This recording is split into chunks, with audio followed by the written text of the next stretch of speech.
Welcome to Soft Hour Library. Tonight's story begins now. Close your eyes and rest. On each soft side, coincident with the parted swell, that but once leaving him, then flowed so wide away, on each bright side, the whale shed off enticings. No wonder there had been some among the hunters who, namelessly transporting and allured by all this serenity, had ventured to assail it, but had fatally found that quietude but the vesture of tornadoes. Yet calm, enticing calm, O whale, thou glidest on, to all who for the first time eye thee, no matter how many in that same way thou mayst have bejuggled and destroyed before. And thus, through the serene tranquillities of the tropical sea, among waves whose hand-clappings were suspended by exceeding rapture, Moby-Dick moved on, still withholding from sight the full terrors of his submerged trunk, entirely hiding the wrenched hideousness of his jaw. But soon the forepart of him slowly rose from the water. For an instant, his whole marbleized body formed a high arch, like Virginia's natural bridge, and warningly waving his bannered flukes in the air, the grand god revealed himself, sounded, and went out of sight. Hoveringly halting, and dipping on the wing, the white seafowls longingly lingered over the agitated pool that he left. With oars apeak and paddles down, the sheets of their sails adrift, the three boats now stilly floated, awaiting Moby-Dick's reappearance. "An hour," said Ahab, standing rooted in his boat's stern, and he gazed beyond the whale's place, towards the dim blue spaces and wide wooing vacancies to leeward. It was only an instant, for again his eyes seemed whirling round in his head as he swept the watery circle. The breeze now freshened, the sea began to swell. The birds, cried Tashtigo. In long Indian file, as when herons take wing, the white birds were now all flying towards Ahab's boat, and when within a few yards began fluttering over the water there, wheeling round and round, with joyous, expectant cries. Their vision was keener than man's. Ahab could discover no sign in the sea. But suddenly, as he peered down and down into its depths, he profoundly saw a white living spot no bigger than a white weasel, with wonderful celerity uprising, and magnifying as it rose till it turned, and then there were plainly revealed two long crooked rows of white, glistening teeth, floating up from the undiscoverable bottom. It was Moby-Dick's open mouth and scrolled jaw, his vast, shadowed bulk still half blending with the blue of the sea. The glittering mouth yawned beneath the boat like an open-doored marble tomb, and giving one sidelong sweep with his steering oar, Ahab whirled the craft aside from this tremendous apparition. Then, calling upon Fedallah to change places with him, went forward to the bows, and seizing Perth's harpoon, commanded his crew to grasp their oars and stand by to stern. Now, by reason of this timely spinning round the boat upon its axis, its bow, by anticipation, was made to face the whale's head while yet under water. But as if perceiving this stratagem, Moby-Dick, with that malicious intelligence ascribed to him, sidlingly transplanted himself, as it were, in an instant, shooting his pleated head lengthwise beneath the boat. Through and through every plank and each rib, it thrilled for an instant, the whale obliquely lying on his back, in the manner of a biting shark, slowly and feelingly taking its bows full within his mouth, so that the long, narrow, scrolled lower jaw curled high up into the open air, and one of the teeth caught in a rowlock. The bluish pearl white of the inside of the jaw was within 6 inches of Ahab's head, and reached higher than that. In this attitude, the white whale now shook the slight cedar as a mildly cruel cat her mouse. With unastonished eyes Fedallah gazed and crossed his arms, but the tiger-yellow crew were tumbling over each other's heads to gain the uttermost stern. And now, while both elastic gunnels were springing in and out, as the whale dallied with the doomed craft in this devilish way, and from his body being submerged beneath the boat, he could not be darted at from the bows, for the bows were almost inside of him, as it were. And while the other boats involuntarily paused, as before a quick crisis impossible to withstand, then it was that monomaniac Ahab, furious with this tantalizing vicinity of his foe, which placed him all alive and helpless in the very jaws he hated. Frenzied with all this, he seized the long bone with his naked hands and wildly strove to wrench it from its gripe. As now he thus vainly strove, the jaw slipped from him. The frail gunnels bent in, collapsed, and snapped, as both jaws, like an enormous shears, sliding further aft, bit the craft completely in twain, and locked themselves fast again in the sea, midway between the two floating wrecks. These floated aside, the broken ends drooping, the crew at the stern wreck clinging to the gunnels, and striving to hold fast to the oars to lash them across. At that preluding moment, ere the boat was yet snapped, Ahab, the first to perceive the whale's intent, by the crafty upraising of his head, a movement that loosed his hold for the time. At that moment, his hand had made one final effort to push the boat out of the bight.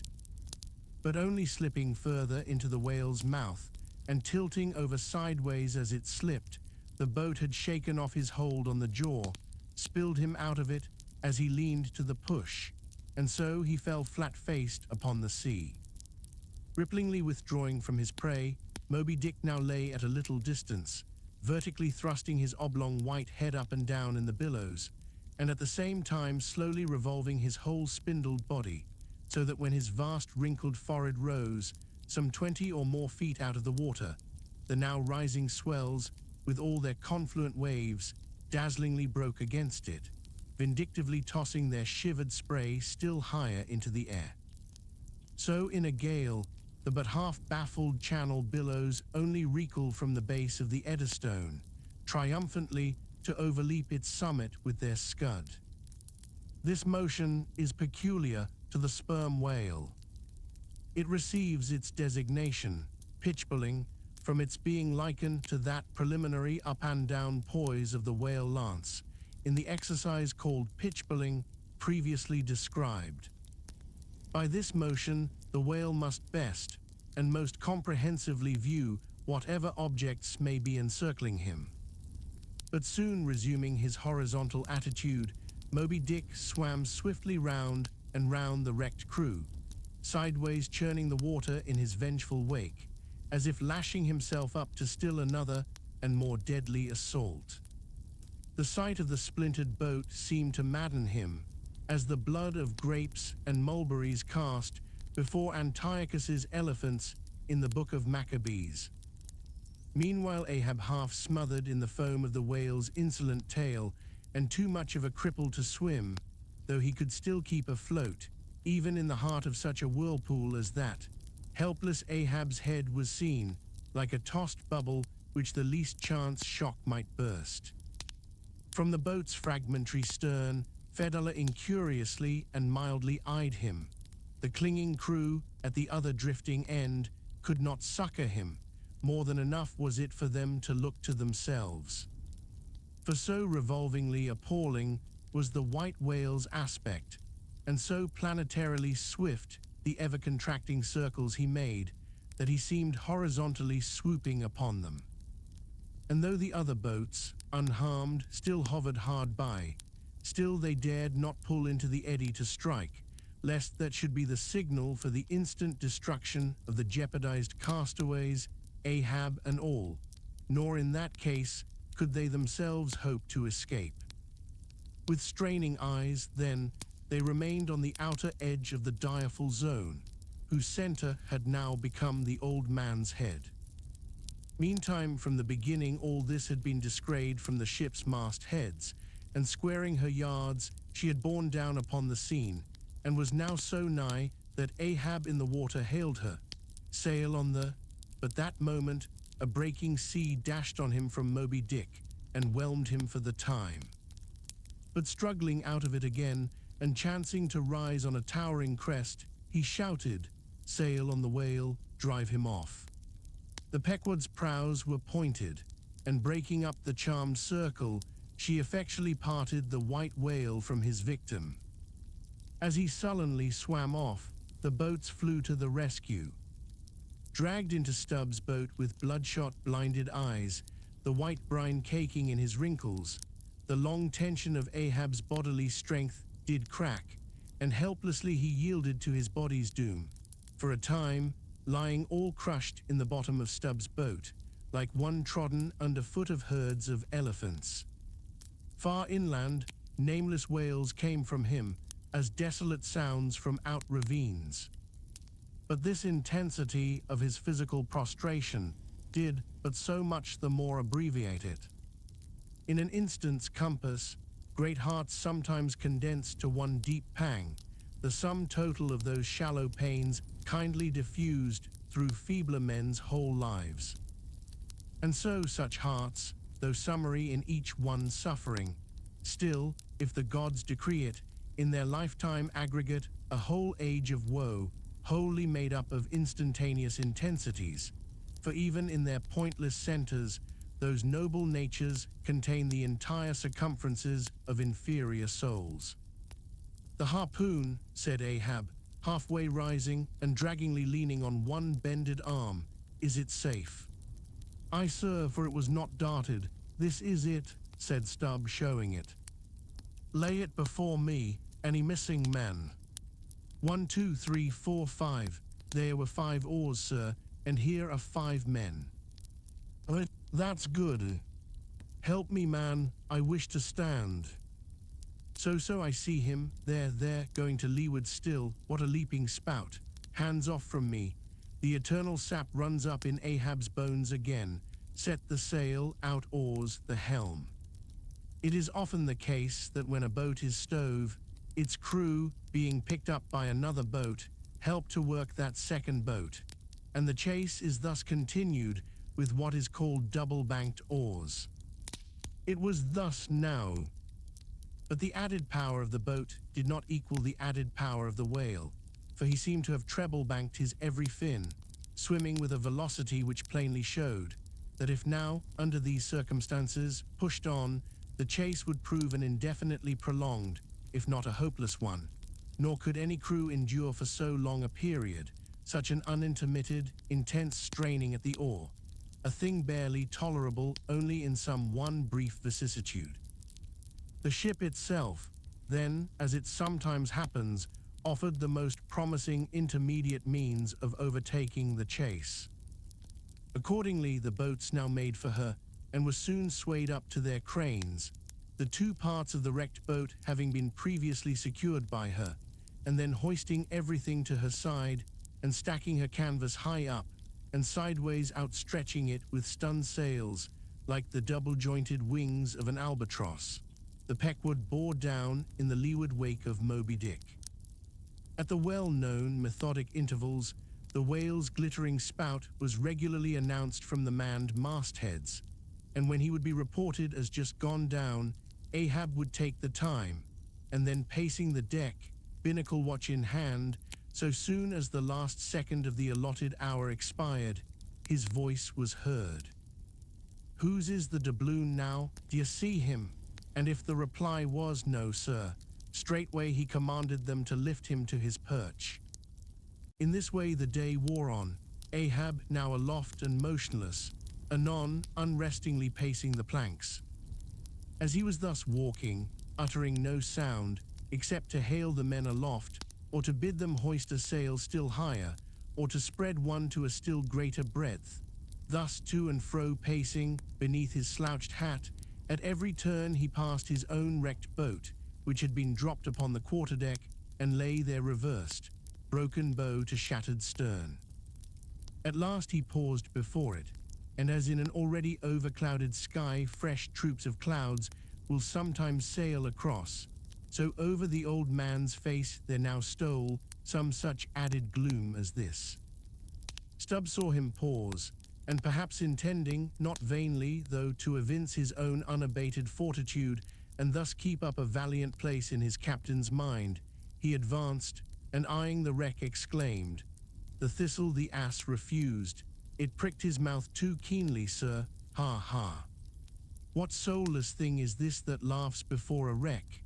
Man, man, did I not know thee brave as fearless fire, and as mechanical, I could swear thou wert a poltroon. Groan nor laugh should be heard before a wreck." "Aye, sir," said Starbuck, drawing near, "'tis a solemn sight, an omen and an ill one." Omen, omen, the dictionary. If the gods think to speak outright to man, they will honorably speak outright, not shake their heads and give an old wives' darkling hint. Begone, ye two are the opposite poles of one thing. Starbuck is Stub reversed, and Stub is Starbuck, and ye two are all mankind, and Ahab stands alone among the millions of the peopled earth, nor gods nor men his neighbors. Cold, cold I shiver. How now, aloft there, d'ye see him? Sing out for every spout, though he spout 10 times a second. The day was nearly done, only the hem of his golden robe was rustling. Soon it was almost dark, but the lookout men still remained unset. "Can't see the spout now, sir, too dark," cried a voice from the air. "How heading when last seen?" "As before, sir, straight to leeward." "Good, he will travel slower now, 'tis night. Down royals and topgallant stunsails, Mr. Starbuck. We must not run over him before morning. He's making a passage now, and may heave to a while. Helm there, keep her full before the wind. Aloft, come down, Mr. Stub, send a fresh hand to the foremast head, and see it manned till morning." Then advancing towards the doubloon in the mainmast, "Men, this gold is mine, for I earned it, but I shall let it abide here till the white whale is dead. And then, whosoever of ye first raises him, upon the day he shall be killed, this gold is that man, S. And if on that day I shall again raise him, then 10 times its sum shall be divided among all of ye. Away now, the deck is thine, sir." And so saying, he placed himself halfway within the scuttle, and slouching his hat, stood there till dawn, except when at intervals rousing himself to see how the night wore on. Chapter 134. The Chase, Second Day. At daybreak, the 3 mastheads were punctually manned afresh. "D'ye see him?" cried Ahab, after allowing a little space for the light to spread. "See nothing, sir." "Turn up all hands and make sail. He travels faster than I thought for the topgallant sails. Aye, they should have been kept on her all night. But no matter, 'tis but resting for the rush." Here be it said that this pertinacious pursuit of one particular whale, continued through day into night, and through night into day, is a thing by no means unprecedented in the South Sea fishery.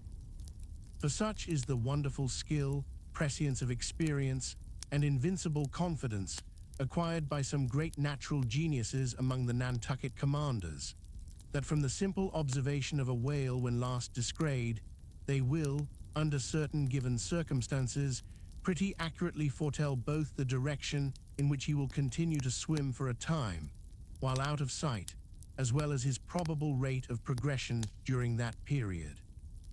And in these cases, somewhat as a pilot, when about losing sight of a coast, whose general trending he well knows, and which he desires shortly to return to again, but at some further point, like as this pilot stands by his compass and takes the precise bearing of the cape at present visible, in order the more certainly to hit aright the remote, unseen headland eventually to be visited, so does the fisherman at his compass with the whale. For after being chased and diligently marked through several hours of daylight, then, when night obscures the fish, the creature's future wake through the darkness is almost as established to the sagacious mind of the hunter as the pilot's coast is to him. So that to this hunter's wondrous skill, the proverbial evanescence of a thing writ in water, awake, is to all desired purposes well nigh as reliable as the steadfast land. And as the mighty iron leviathan of the modern railway is so familiarly known in its every pace, that with watches in their hands, men time his rate as doctors that of a baby's pulse, and lightly say of it, the up train or the down train will reach such or such a spot, at such or such an hour. Even so, almost, there are occasions when these Nantucketeers time that other leviathan of the deep, according to the observed humor of his speed, and say to themselves, so many hours hence this whale will have gone 200 miles, will have about reached this or that degree of latitude or longitude.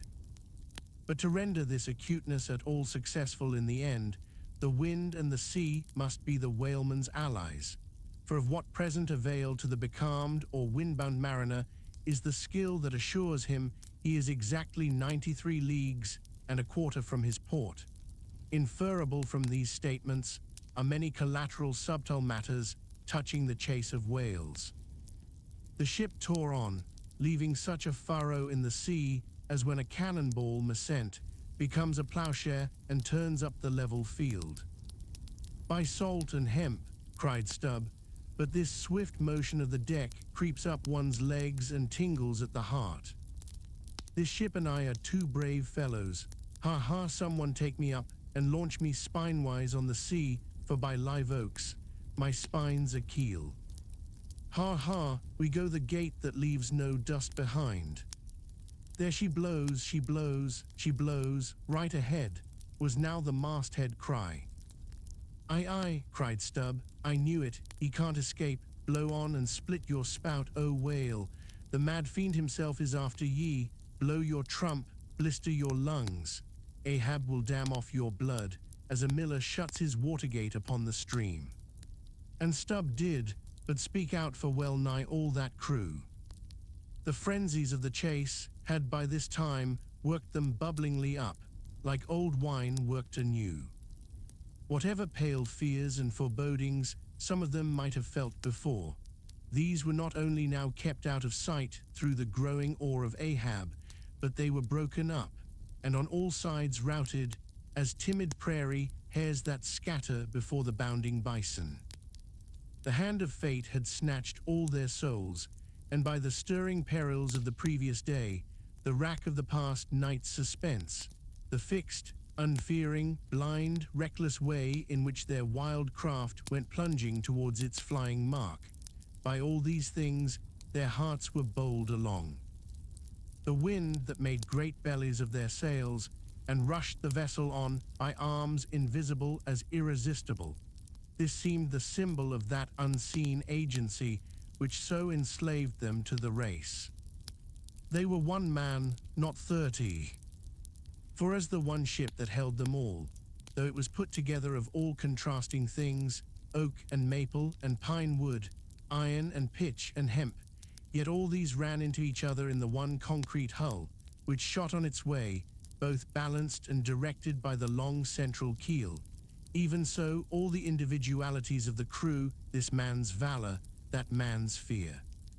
Guilt and guiltiness, all varieties were welded into oneness, and were all directed to that fatal goal which Ahab, their one lord and keel, did point to.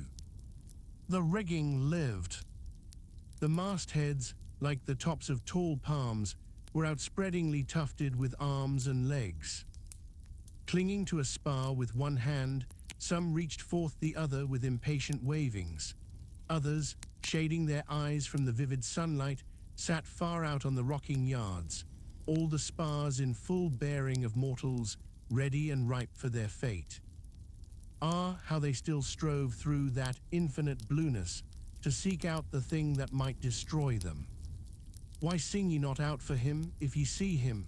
Cried Ahab, when, after the lapse of some minutes since the first cry, no more had been heard. Sway me up, men, ye have been deceived. Not Moby-Dick casts one odd jet that way, and then disappears. It was even so, in their headlong eagerness, the men had mistaken some other thing for the whale spout, as the event itself soon proved, for hardly had Ahab reached his perch, Hardly was the rope belayed to its pin on deck when he struck the keynote to an orchestra that made the air vibrate as with the combined discharges of rifles. The triumphant halloo of 30 buckskin lungs was heard, as much nearer to the ship than the place of the imaginary jet, less than a mile ahead, Moby-Dick bodily burst into view, for not by any calm and indolent spoutings, not by the peaceable gush of that mystic fountain in his head, did the white whale now reveal his vicinity, but by the far more wondrous phenomenon of breaching. Rising with his utmost velocity from the furthest depths, the sperm whale thus booms his entire bulk into the pure element of air, and piling up a mountain of dazzling foam, shows his place to the distance of 7 miles and more. In those moments, the torn, enraged waves he shakes off seem his main. In some cases, this breaching is his act of defiance. "There she breaches, there she breaches," was the cry, as in his immeasurable bravadoes the white whale tossed himself salmon-like to heaven. So suddenly seen in the blue plain of the sea, and relieved against the still bluer margin of the sky, the spray that he raised, for the moment, intolerably glittered and glared like a glacier, and stood there gradually fading and fading away from its first sparkling intensity to the dim mistiness of an advancing shower in a veil. "I breach your last to the sun, Moby-Dick," cried Ahab. "Thy hour and thy harpoon are at hand. Down, down all of ye, but one man at the fore." The boats stand by.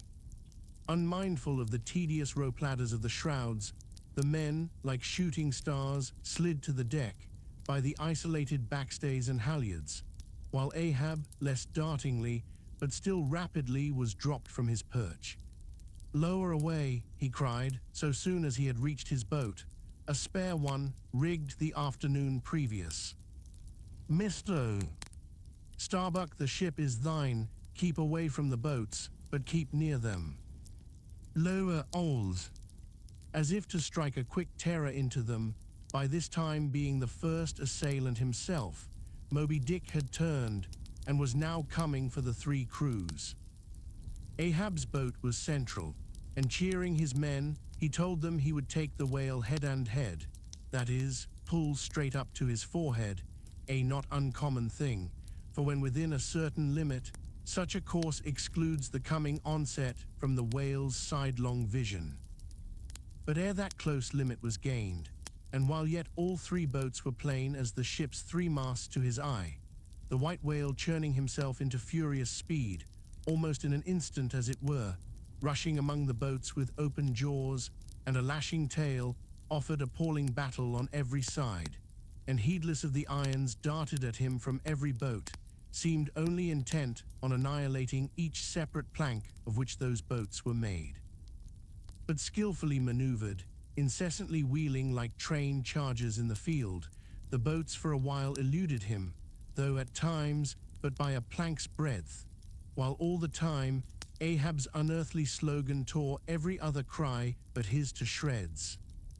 But at last in his untraceable evolutions, the white whale so crossed and recrossed, and in 1,000 ways entangled the slack of the 3 lines now fast to him, that they foreshortened, and of themselves, warped the devoted boats towards the planted irons in him, though now for a moment the whale drew aside a little, as if to rally for a more tremendous charge. Seizing that opportunity, Ahab first paid out more line, and then was rapidly hauling and jerking in upon it again, hoping that way to disencumber it of some snarls, when lo, a sight more savage than the embattled teeth of sharks.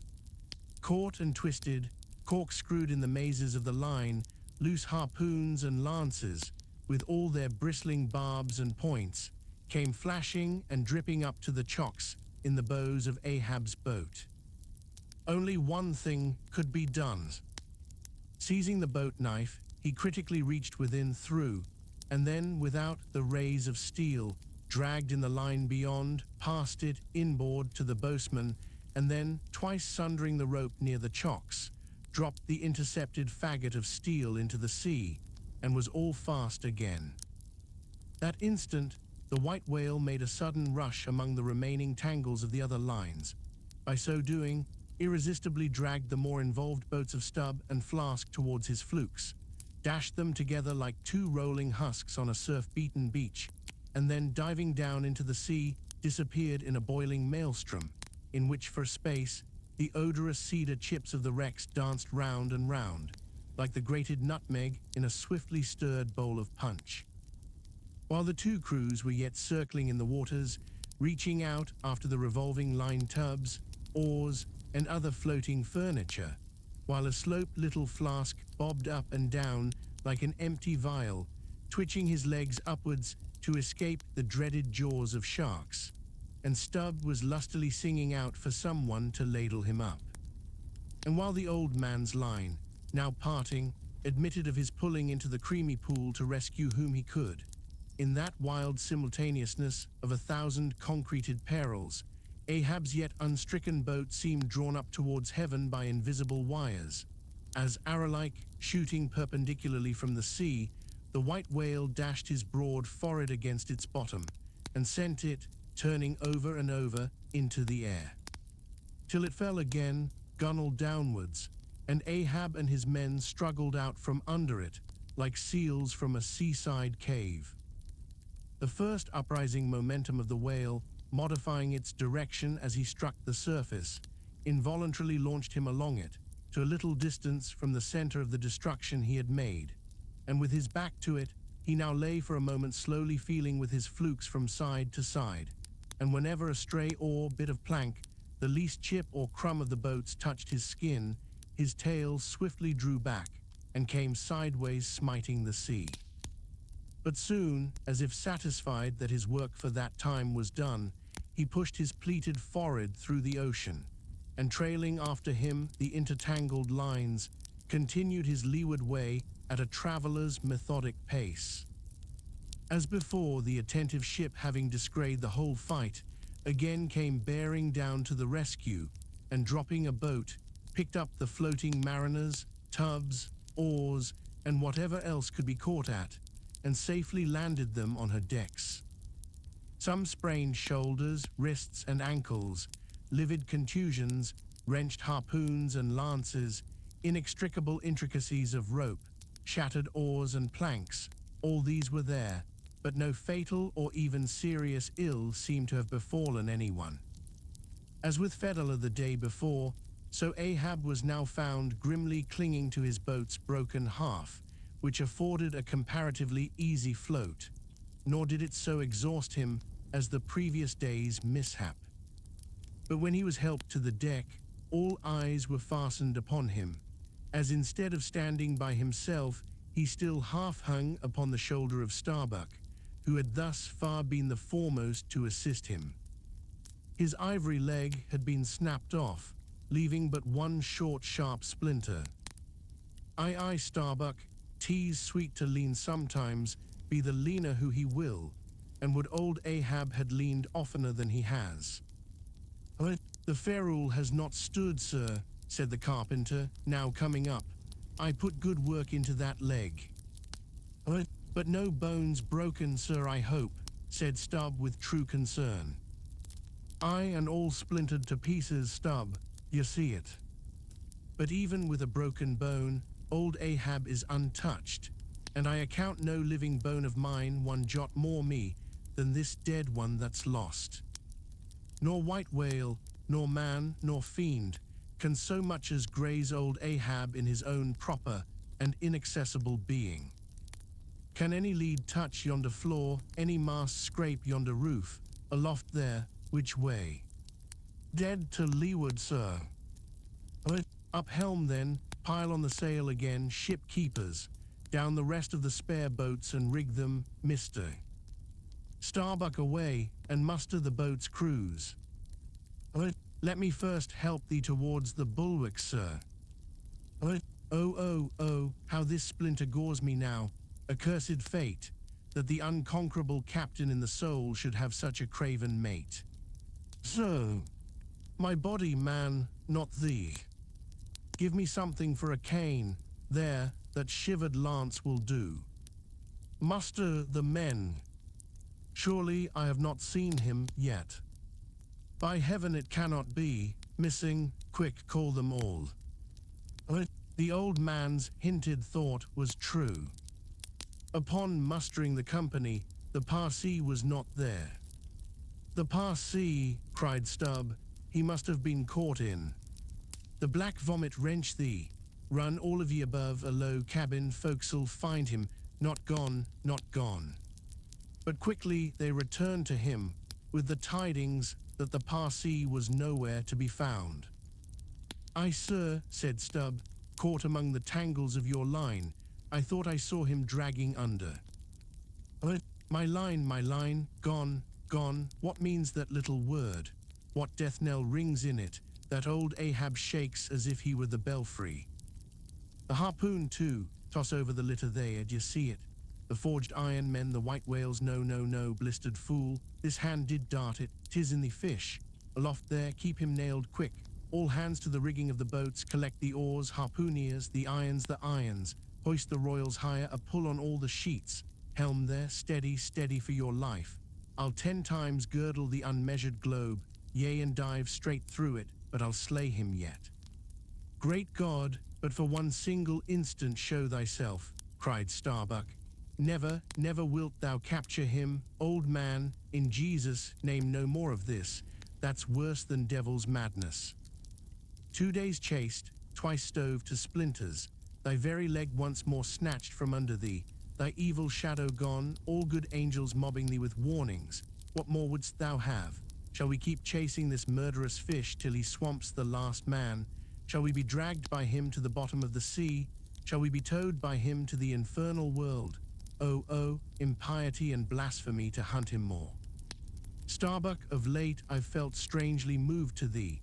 Ever since that hour we both saw, thou know'st what, in one another's eyes. But in this matter of the whale, be the front of thy face to me as the palm of this hand, a lipless, unfeatured blank. Ahab is forever Ahab, man. This whole act's immutably decreed. 'Twas rehearsed by thee and me 1,000,000,000 years before this ocean rolled. Fool, I am the fates, lieutenant, I act under orders. Look thou, underling, that thou obeyest mine. Stand round me, men. Ye see an old man cut down to the stump, leaning on a shivered lance, propped up on a lonely foot. 'Tis Ahab, his body's part, but Ahab's soul's a centipede that moves upon 100 legs. I feel strained, half-stranded, as ropes that tow dismasted frigates in a gale, and I may look so. But ere I break, ye'll hear me crack. Until ye hear that, know that Ahab's hawser tows his purpose yet. Believe ye, men, in the things called omens, then laugh aloud and cry encore, for ere they drown, drowning things will twice rise to the surface, then rise again to sink forevermore. So with Moby-Dick, 2 days he's floated, tomorrow will be the 3rd. Aye, men, he'll rise once more, but only to spout his last. D'ye feel brave, men, brave? As feel as fire, cried Stubby. And as mechanical, muttered Ahab. Then as the men went forward, he muttered on, the things called omens, and yesterday I talked the same to Starbuck there concerning my broken boat. Oh, how valiantly I seek to drive out of others' hearts what's clinched so fast in mine. The Parsee, gone, and he was to go before, but still was to be seen again ere I could perish. How's that?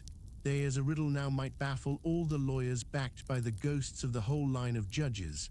Like a hawk's beak it pecks my brain. I'll solve it though. When dusk descended, the whale was still in sight to leeward. So once more the sail was shortened, and everything passed nearly as on the previous night. Only the sound of hammers and the hum of the grindstone was heard till nearly daylight, as the men toiled by lanterns in the complete and careful rigging of the spare boats and sharpening their fresh weapons for the morrow. Meantime, of the broken keel of Ahab's wrecked craft, the carpenter made him another leg, while still as on the night before, slouched Ahab stood fixed within his scuttle, his hid, heliotrope glance anticipatingly gone backward on its dial, sat due eastward for the earliest sun. Chapter 135. The Chase. Third day. The morning of the third day dawned fair and fresh, and once more the solitary nightman at the foremast head was relieved by crowds of the daylight lookouts, who dotted every mast and almost every spar. "D'ye see him?" cried Ahab, but the whale was not yet in sight. "In his infallible wake, though, but follow that wake, that's all. Helm there steady as thou goest, and hast been going. What a lovely day again, were it a new-made world, and made for a summer house to the angels, and this morning the first of its throwing open to them, a fairer day could not dawn upon that world." Here's food for thought, had Ahab time to think, but Ahab never thinks, he only feels, that's tingling enough for mortal man, to think's audacity. God only has that right and privilege. Thinking is, or ought to be, a coolness and a calmness, and our poor hearts throb, and our poor brains beat too much for that. And yet I've sometimes thought my brain was very calm, frozen calm, this old skull cracks so, like a glass in which the contents turn to ice, and shiver it. And still this hair is growing now, this moment growing, and heat must breed it. But no, it's like that sort of common grass that will grow anywhere, between the earthy clefts of Greenland ice, or in Vesuvius lava. How the wild winds blow it, they whip it about me, as the torn shreds of split sails lash the tossed ship they cling to. A vile wind that has no doubt blown ere this through prison corridors and cells and wards of hospitals and ventilated them, and now comes blowing hither as innocent as fleeces. Out upon it, it's tainted. Were I the wind, I'd blow no more on such a wicked, miserable world. I'd crawl somewhere to a cave and slink there. And yet 'tis a noble and heroic thing, the wind, whoever conquered it, in every fight it has the last and bitterest blow. Run tilting at it, and you but run through it. Ha, a coward wind that strikes stark naked men, but will not stand to receive a single blow. Even Ahab is a braver thing, a nobler thing than that. Would now the wind but had a body, but all the things that most exasperate and outrage mortal man, all these things are bodiless, but only bodiless as objects, not as agents. There's a most special, a most cunning, oh, a most malicious difference. And yet I say again, and swear it now, that there's something all glorious and gracious in the wind. These warm trade winds, at least, that in the clear heavens blow straight on, in strong and steadfast, vigorous mildness, and veer not from their mark, however the baser currents of the sea may turn and tack, and mightiest Mississippis of the land swift and swerve about, uncertain where to go at last. And by the eternal poles, these same trades that so directly blow my good ship on, these trades, or something like them, something so unchangeable and full as strong, blow my keeled soul along. To it, aloft there, what d'ye see? Nothing, sir. Nothing, and noon at hand. The doubloon goes a-begging, see the sun. Aye, it must be so. I've oversailed him. How got the start? Aye, he's chasing me now, not I him, that's bad, I might have known it too. Fool, the lines, the harpoons he's towing. Aye, I have run him by last night.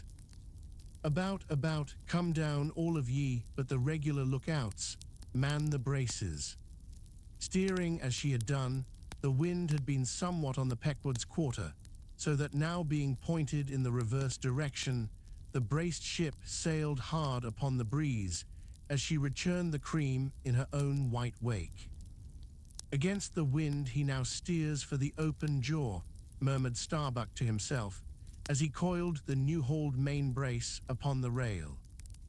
God keep us, but already my bones feel damp within me, and from the inside wet my flesh. I misdoubt me that I disobey my God in obeying him. Stand by to sway me up, cried Ahab, advancing to the hempen basket. We should mate him soon. Aye, sir, and straightway Starbuck did Ahab's bidding, and once more Ahab swung on high. A whole hour now passed, gold beaten out to ages. Time itself now held long breaths with keen suspense. But at last, some 3 points off the weather bow, Ahab descried the spout again, and instantly from the 3 mastheads 3 shrieks went up, as if the tongues of fire had voiced it. Forehead to forehead I meet thee this 3rd time, Moby-Dick. On deck there, brace sharper up, crowd her into the wind's eye. He's too far off to lower yet, Mr. Starbuck. The sails shake, stand over that helmsman with a topmaul, so, he travels fast, and I must down. But let me have one more good round look aloft here at the sea, there's time for that. An old sight, and yet somehow so young, and not changed a wink since I first saw it, a boy from the sandhills of Nantucket, the same to Noah as to me. There's a soft shower to leeward. Such lovely leewardings, they must lead somewhere to something else than common land, more palmy than the palms. Leeward the white whale goes that way, look to windward then, the better if the bitterer quarter. But goodbye, old masthead, what's this? Green, tiny mosses in these warped cracks. No such green weather stains on Ahab's head. There's the difference now between man's old age and matter, s. But old mast, we both grow old together, sound in our hulls, though are we not my ship, minus a leg, that's all. By heaven, this dead wood has the better of my live flesh every way. I can't compare with it, and I've known some ships made of dead trees outlast the lives of men, made of the most vital stuff of vital fathers. What's that he said? He should still go before me, my pilot, and yet to be seen again, but where? Will I have eyes at the bottom of the sea, supposing I descend those endless stairs, and all night I've been sailing from him, wherever he did sink to. I, like many more thou toldst thee direful truth as touching thyself, O Parsi, but Ahab, there thy shot fell short. Goodbye, masthead, keep a good eye upon the whale, the while I'm gone. We'll talk tomorrow, nay tonight, when the white whale lies down there, tied by head and tail. He gave the word, and still gazing round him, was steadily lowered through the cloven blue air to the deck. In due time the boats were lowered, but as standing in his shallop's stern, Ahab just hovered upon the point of the descent, he waved to the mate, who held one of the tackle ropes on deck, and bade him pause. Starbuck. So, for the 3rd time, my soul's ship starts upon this voyage, Starbuck. Aye, sir, thou wilt have it so. Some ships sail from their ports, and ever afterwards are missing, Starbuck. Truth, sir, saddest truth. Some men die at ebb tide, some at low water, some at the full of the flood, and I feel now like a billow that's all one crested comb, Starbuck.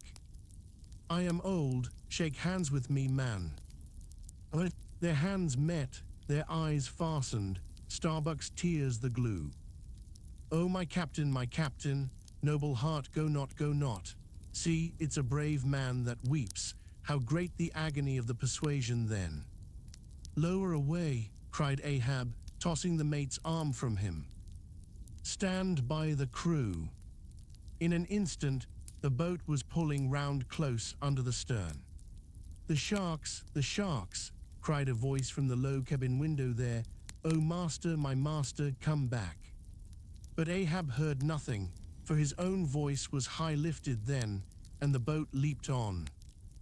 Yet the voice spake true, for scarce had he pushed from the ship, when numbers of sharks, seemingly rising from out the dark waters beneath the hull, maliciously snapped at the blades of the oars every time they dipped in the water, and in this way accompanied the boat with their bites.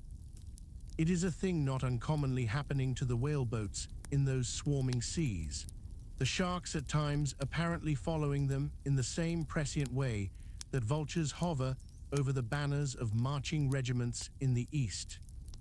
But these were the first sharks that had been observed by the Pequod since the white whale had been first descried, and whether it was that Ahab's crew were all such tiger-yellow barbarians, and therefore their flesh more musky to the senses of the sharks, a matter sometimes well known to affect them. However it was, they seemed to follow that one boat without molesting the others. "Heart of wrought steel," murmured Starbuck, gazing over the side, and following with his eyes the receding boat, "canst thou yet ring boldly to that sight, lowering thy keel among ravening sharks, and followed by them, open-mouthed to the chase, and this the critical third day, for when 3 days flow together in one continuous intense pursuit, be sure the first is the morning, the second the noon, and the third the evening, and the end of that thing, be that end what it may. Oh my God, what is this that shoots through me and leaves me so deadly calm, yet expectant, fixed at the top of a shudder? Future things swim before me, as in empty outlines and skeletons, all the past is somehow grown dim. Merry girl, thou fadest in pale glories behind me, boy, I seem to see but thy eyes grown wondrous blue. Strangest problems of life seem clearing, but clouds sweep between. Is my journey's end coming? My legs feel faint, like his who has footed it all day. Feel thy heart beats it yet, stir thyself, Starbuck, stave it off, move, speak aloud. Masthead there, see my boy's hand on the hill, crazed, aloft there, keep thy keenest eye upon the boats, mark well the whale, ho again, drive off that hawk, see he pecks, he tears the vane, pointing to the red flag flying at the main truck. Ha, he soars away with it. Where is the old man now? Seest thou that sight, O Ahab? Shudder, shudder. The boats had not gone very far, when by a signal from the mastheads, a downward pointed arm, Ahab knew that the whale had sounded. But intending to be near him at the next rising, he held on his way a little sideways from the vessel, the becharmed crew maintaining the profoundest silence as the head-beat waves hammered and hammered against the opposing bow. Drive, drive in your nails, O ye waves, to their uttermost heads drive them in, ye but strike a thing without a lid, and no coffin and no hearse can be mine, and hemp only can kill me, ha ha. Suddenly, the waters around them slowly swelled in broad circles, then quickly upheaved, as if sideways sliding from a submerged berg of ice, swiftly rising to the surface. A low rumbling sound was heard, a subterraneous hum, and then all held their breaths, as bedraggled with trailing ropes and harpoons and lances, a vast form shot lengthwise but obliquely from the sea. Shrouded in a thin, drooping veil of mist, it hovered for a moment in the rainbowed air, and then fell swamping back into the deep. Crushed 30 feet upwards, the waters flashed for an instant like heaps of fountains, then brokenly sank in a shower of flakes, leaving the circling surface creamed like new milk round the marble trunk of the whale. "Give way," cried Ahab to the oarsmen, and the boats darted forward to the attack. But maddened by yesterday's fresh irons that corroded in him, Moby-Dick seemed combinedly possessed by all the angels that fell from heaven. The wide tiers of welded tendons overspreading his broad white forehead beneath the transparent skin looked knitted together, as head-on he came churning his tail among the boats, and once more flailed them apart, spilling out the irons and lances from the two mates' boats, and dashing in one side of the upper part of their bows, but leaving Ahab's almost without a scuff. While Daggoo and Queequeg were stopping the strained planks, and as the whale swimming out from them turned and showed one entire flank as he shot by them again. At that moment, a quick cry went up. Lashed round and round to the fish's back, pinioned in the turns upon turns in which, During the past night, the whale had reeled the involutions of the lines around him. The half-torn body of the Parsee was seen, his sable raiment frayed to shreds, his distended eyes turned full upon old Ahab. The harpoon dropped from his hand. Befooled, drawing in a long lean breath, I, Parsee, I see thee again. I and thou goest before, and this then is the hearse that thou didst promise. But I hold thee to the last letter of thy word. Where is the second hearse? Away, mates, to the ship. Those boats are useless now. Repair them if ye can in time, and return to me. If not, Ahab is enough to die down, men. The first thing that but offers to jump from this boat I stand in, that thing I harpoon. Ye are not other men, but my arms and my legs, and so obey me. Where's the whale? Gone down again. But he looked too nigh the boat, for as if bent upon escaping with the corpse he bore, and as if the particular place of the last encounter had been but a stage in his leeward voyage, Moby-Dick was now again steadily swimming forward, and had almost passed the ship, which thus far had been sailing in the contrary direction to him, though for the present her headway had been stopped. He seemed swimming with his utmost velocity, and now only intent upon pursuing his own straight path in the sea. "O Ahab," cried Starbuck, "not too late is it, even now the third day, to desist. See, Moby-Dick seeks thee not. It is thou that madly seekest him." Setting sail to the rising wind, the lonely boat was swiftly impelled to leeward by both oars and canvas. And at last, when Ahab was sliding by the vessel, so near as plainly to distinguish Starbuck's face as he leaned over the rail, he hailed him to turn the vessel about and follow him, not too swiftly, at a judicious interval. Glancing upwards, he saw Tashtego, Queequeg, and Daggoo eagerly mounting to the three mastheads, while the oarsmen were rocking in the two staved boats which had but just been hoisted to the side and were busily at work in repairing them. One after the other, through the portholes as he sped, he also caught flying glimpses of Stubb and Flask, busying themselves on deck among bundles of new irons and lances. As he saw all this, as he heard the hammers in the broken boats, far other hammers seemed driving a nail into his heart. But he rallied, and now marking that the vane or flag was gone from the main masthead, he shouted to Tashtego, who had just gained that perch, to descend again for another flag and a hammer and nails, and so nail it to the mast.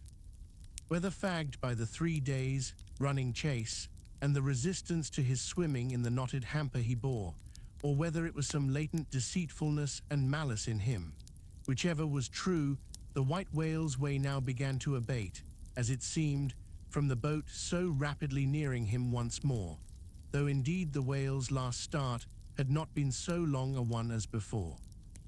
And still as Ahab glided over the waves, the unpitying sharks accompanied him, and so pertinaciously stuck to the boat, and so continually bit at the plying oars, that the blades became jagged and crunched, and left small splinters in the sea at almost every dip.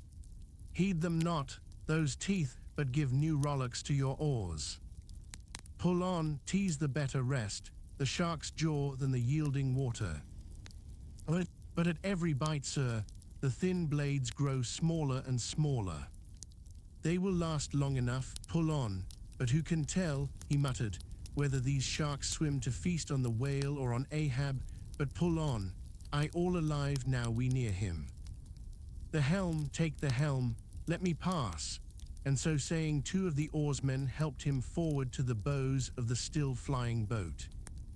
At length, as the craft was cast to one side and ran ranging along with the white whale's flank, he seemed strangely oblivious of its advance, as the whale sometimes will, and Ahab was fairly within the smoky mountain mist, which, thrown off from the whale's spout, curled round his great monadnock hump.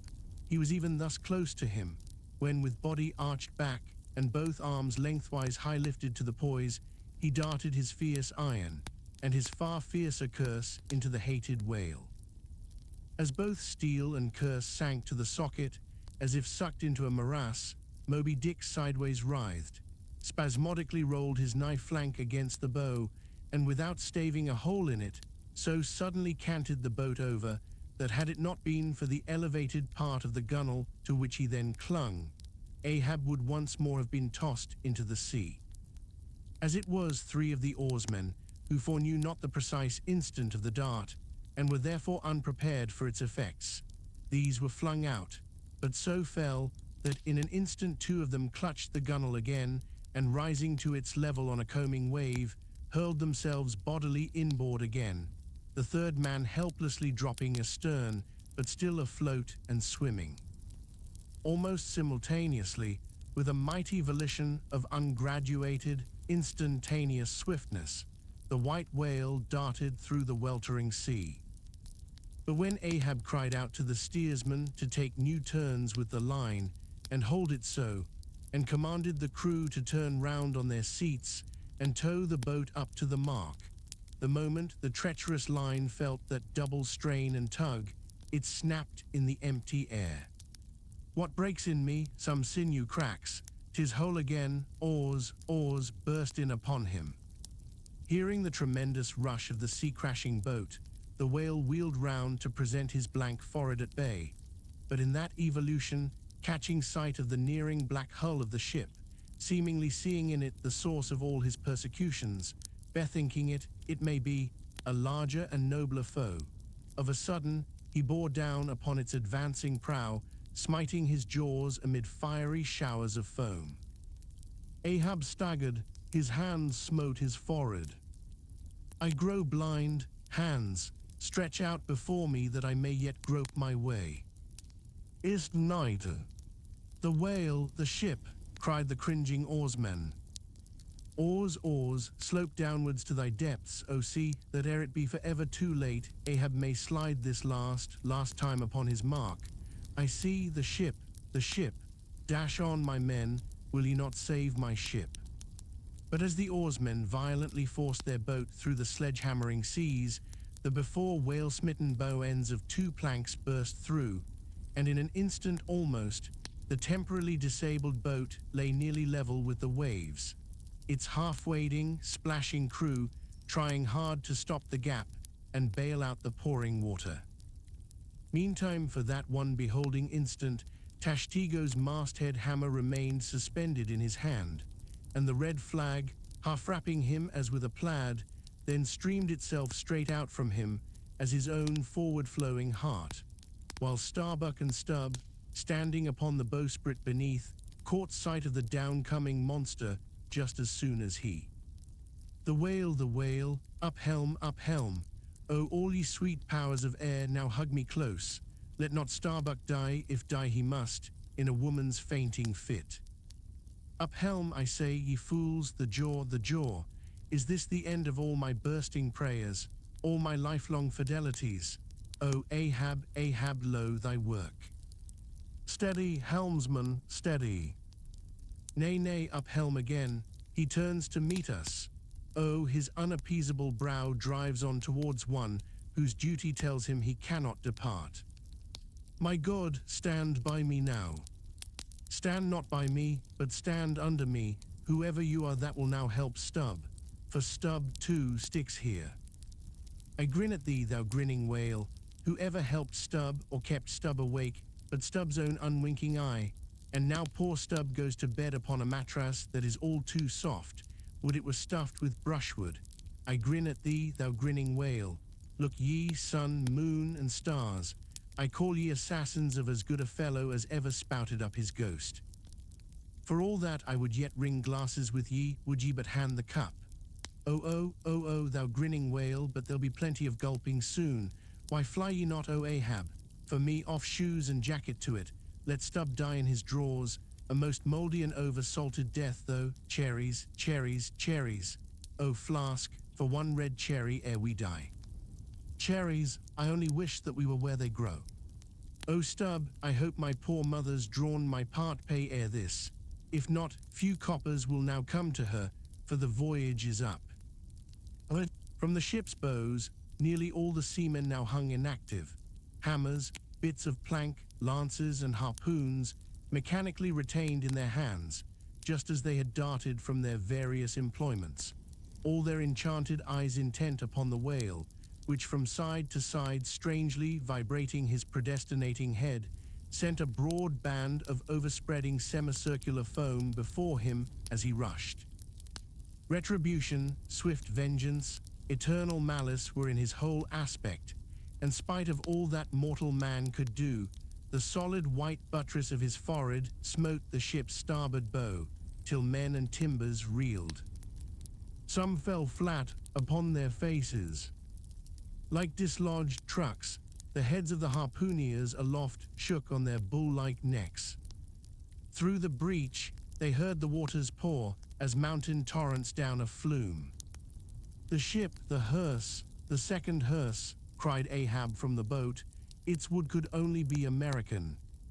Diving beneath the settling ship, the whale ran quivering along its keel, but turning under water, swiftly shot to the surface again, far off the other bow, but within a few yards of Ahab's boat, where for a time he lay quiescent. I turn my body from the sun. What ho, Tashtigo, let me hear thy hammer. O ye three unsurrendered spires of mine, thou uncracked keel, and only God-bullied hull, thou firm deck, and haughty helm and pole-pointed prow, death-glorious ship. Must ye then perish, and without me? Am I cut off from the last fond pride of meanest shipwrecked captains? O lonely death on lonely life! Oh, now I feel my topmost greatness lies in my topmost grief. Ho, ho, from all your furthest bounds, pour ye now in, ye bold billows of my whole foregone life, and top this one-piled coma of my death. Towards thee I roll, thou all-destroying but unconquering whale. To the last I grapple with thee, from hell's heart I stab at thee, for hate's sake I spit my last breath at thee. Sink all coffins and all hearses to one common pool, and since neither can be mine, let me then tow to pieces, while still chasing thee, though tied to thee, thou damned whale. Thus I give up the spear. The harpoon was darted, the stricken whale flew forward. With igniting velocity, the line ran through the grooves, ran foul. Ahab stooped to clear it. He did clear it, but the flying turn caught him round the neck, and voicelessly as Turkish mutes bowstring their victim, he was shot out of the boat, ere the crew knew he was gone. Next instant, the heavy ice splice in the rope's final end flew out of the stark-empty tub, knocked down an oarsman, and smiting the sea, disappeared in its depths. For an instant, the tranced boat's crew stood still, then turned. The ship, great God, where is the ship? Soon they through dim, bewildering mediums saw her sidelong fading phantom, as in the gaseous Fata Morgana, only the uppermost masts out of water, while fixed by infatuation, or fidelity, or fate, to their once lofty perches, the pagan harpooneers still maintained their sinking lookouts on the sea. And now concentric circles seized the lone boat itself, and all its crew, and each floating oar, and every lance pole, and spinning, animate and inanimate, all round and round in one vortex, carried the smallest chip of the Pequod out of sight. But as the last whelmings intermixingly poured themselves over the sunken head of the Indian at the mainmast, leaving a few inches of the erect spar yet visible, together with long streaming yards of the flag, which calmly undulated, with ironical coincidings, over the destroying billows they almost touched. At that instant, a red arm and a hammer hovered backwardly uplifted in the open air, in the act of nailing the flag faster, and yet faster to the subsiding spar. A skyhawk that tauntingly had followed the main truck downwards from its natural home among the stars, pecking at the flag, and incommoding Tashtigo there. This bird now chanced to intercept its broad fluttering wing between the hammer and the wood, and simultaneously feeling that ethereal thrill, the submerged savage beneath, in his death gasp, kept his hammer frozen there.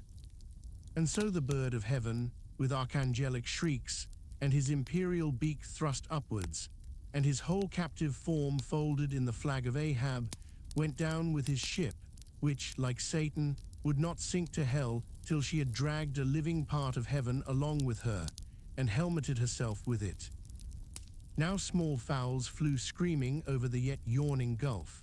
A sullen white surf beat against its steep sides, then all collapsed, and the great shroud of the sea rolled on as it rolled 5,000 years ago. Epilogue.